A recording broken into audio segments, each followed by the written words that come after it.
Hello students. Dictation 5 second बाद शुरू होगा।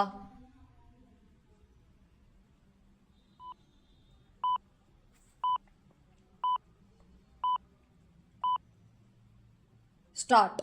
माओवादियों के खिलाफ जारी अभियान को फिर से एक बड़ी सफलता मिली विराम।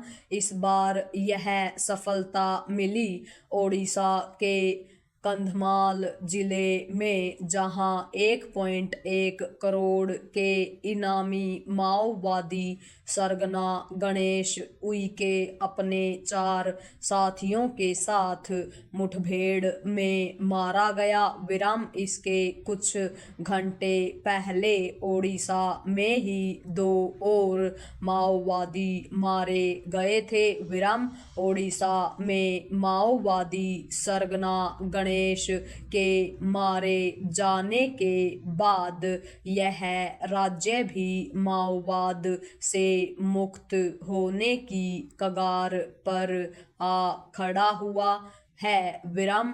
इसी के साथ देश के अगले वर्ष मार्च तक माओवाद से मुक्त होने के आसार बढ़ गए हैं विराम।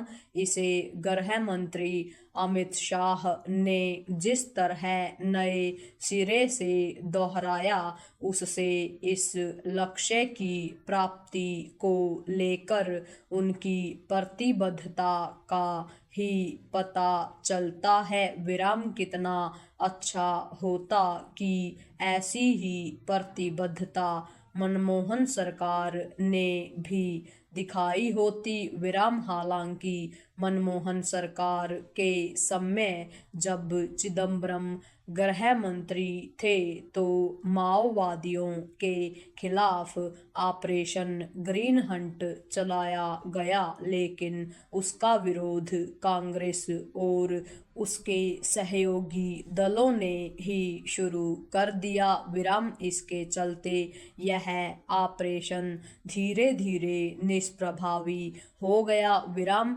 इसकी देश को बड़ी कीमत चुकानी पड़ी विराम। इससे माओवादियों का दुस्साहस बढ़ा विराम। उन्होंने अपने को संगठित कर सुरक्षा बलों पर घातक हमले किए और आदिवासियों का दमन करने के साथ ही विकास कार्यों को रोका और अपनी लूट खसोट तेज की विराम। इसमें कोई संशय नहीं रह जाना चाहिए कि माओवाद विषैली विचारधारा से लैस ऐसे हथियारबंद लोगों का निर्मम समूह है जो गरीबों की हित रक्षा की आड़ लेकर हर तरह की मनमानी और उगाही करता है विराम। पैरा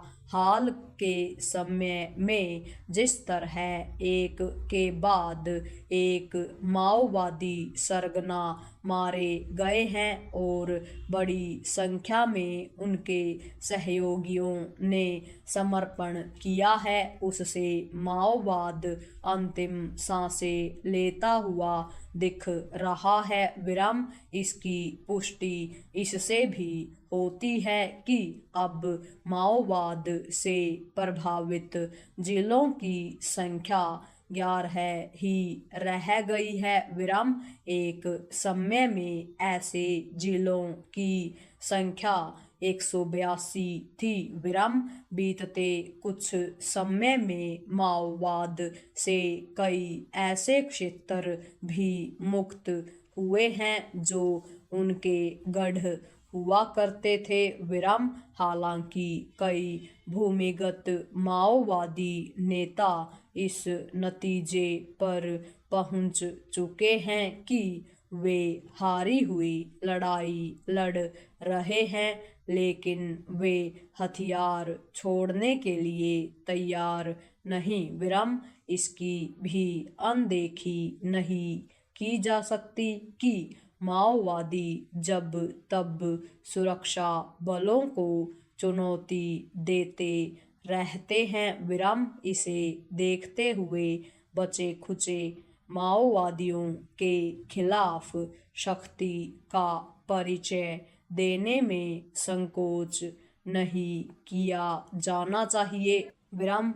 उन्हें न तो सिर उठाने का अवसर दिया जाना चाहिए और न ही संगठित होने का विराम। ऐसे हालात पैदा करने होंगे जिससे उनके सामने समर्पण करने के अलावा और कोई उपाय ही न रहे विराम। भूमिगत माओवादी नेताओं के साथ साथ उन्हें वैचारिक खुराक देने वाले उन तत्वों पर भी कड़ी निगाह रखी जानी चाहिए जो अर्बन नक्सल कहे जाते हैं। पूर्ण विराम।